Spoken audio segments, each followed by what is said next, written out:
Be alert. స్నేహం పేరుతో స్నేహితుడు ఆస్తి మీద కన్ను వేసి స్నేహితుడు తన కుటుంబంలో ఉన్న అందరినీ హతమార్చాడు. ఈ నరరూప సైకో నిజామాబాద్ సీరియల్ కిల్లర్ కేసులో మరో ట్విస్ట్. నీ డబ్బు తింటూ నీ పక్కనే ఉంటూ నిన్ను నీ కుటుంబాన్ని నాశనం చేసే వ్యక్తులు చాలానే ఉన్నారు. Be careful.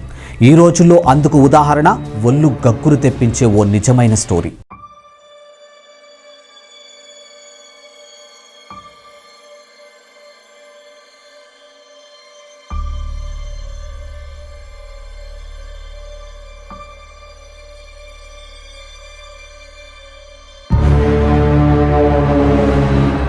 స్నేహం పేరుతో స్నేహితుడు ఆస్తి మీద కన్ను వేసి స్నేహితుడు తన కుటుంబంలో ఉన్న అందరినీ హతమార్చాడు. ఈ నరరూప సైకో నిజామాబాద్ సీరియల్ కిల్లర్ కేసులో మరో ట్విస్ట్. Be alert. నీ డబ్బు తింటూ నీ పక్కనే ఉంటూ నిన్ను నీ కుటుంబాన్ని నాశనం చేసే వ్యక్తులు ఉన్నారు. Be careful. ఈ రోజుల్లో అందుకు ఉదాహరణ ఒళ్ళు గగ్గురు తెప్పించే ఈ నిజమైన స్టోరీ. నిజామాబాద్ సంచలనం సృష్టించిన 6 హత్యల కేసులో దర్యాప్తు కొనసాగుతూ ఉంది. ఆస్తి కోసం పక్కా ప్లాన్ ప్రకారం 6గురిని హతమార్చిన ప్రధాన నిందితుడు ప్రశాంత్ పోలీసులు అరెస్ట్ చేశారు. ఇక సెల్ సిగ్నల్ ఆధారంగా నిందితుడిని కామారెడ్డి జిల్లా పోలీసులు పట్టుకున్నారు. గత నెల 28 నుంచి డిసెంబర్ 13 వరకు ప్రసాద్ కుటుంబ సభ్యులను ఒక్కొక్కరిని ఒక్కొక్క చోటుకి తీసుకెళ్లి హత్య చేసిన నరహంతకుణ్ణి నేడు మీడియా ఎదుట ప్రవేశపెట్టనున్నారు. నిజామాబాద్ కామారెడ్డి అటవీ ప్రాంతంలో ప్రసాద్ హత్య చేశాడు.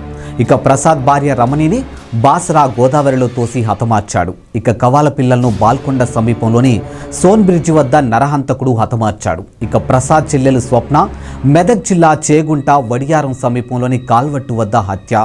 ఇక చిన్న చెల్లెలు శ్రవంతిని కామారెడ్డి జిల్లా సదాశివనగర్ మండలం భూపల్లి వద్ద హత్య చేసి నిందితుడు శవాన్ని తగులబెట్టాడు. ఈ వరుస హత్యల నేపథ్యంలో డిసెంబర్ 13న పోలీస్ స్టేషన్లో కేసు నమోదయ్యాయి. ప్రసాద్ తల్లి సుశీల ఆచూకీ కోసం పోలీసులు గాలింపు చర్యలు చేపట్టారు. ఆమెను కూడా నిందితుడు హతమార్చాడా లేదా ఎక్కడైనా బంధించాడా అనే కోణంలో పోలీసులు దర్యాప్తు చేస్తూ ఉన్నారు.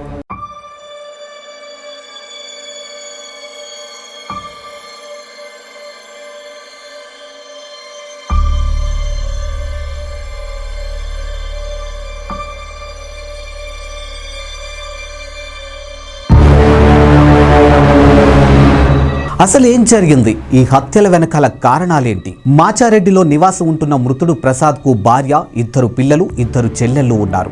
ప్రసాద్కి ప్రశాంత్ అనే స్నేహితుడు ఉన్నాడు. ప్రసాద్ ఇంటిపై కన్నేసి ప్రశాంత్ లోన్ అవసరం ఉందని చెప్పి ఇంటిని తన పేర రిజిస్ట్రేషన్ చేసుకున్నాడు.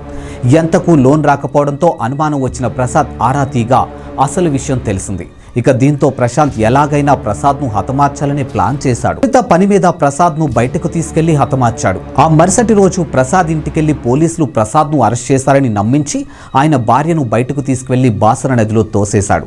ఆ తరువాత వరుసగా ప్రసాద్ పెద్ద చెల్లి, 2 పిల్లలు, చిన్న చెల్లెల్ని చంపేశాడు.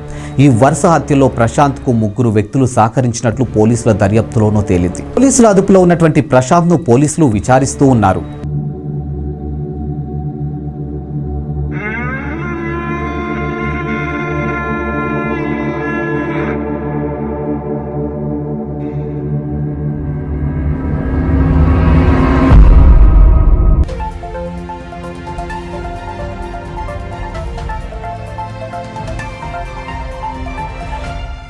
पूरा local, your choice for local voice.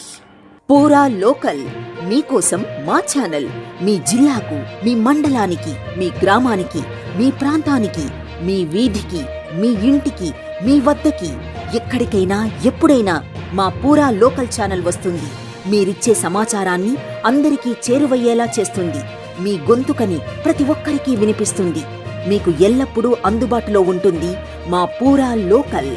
Your choice for local voice. Pura Local.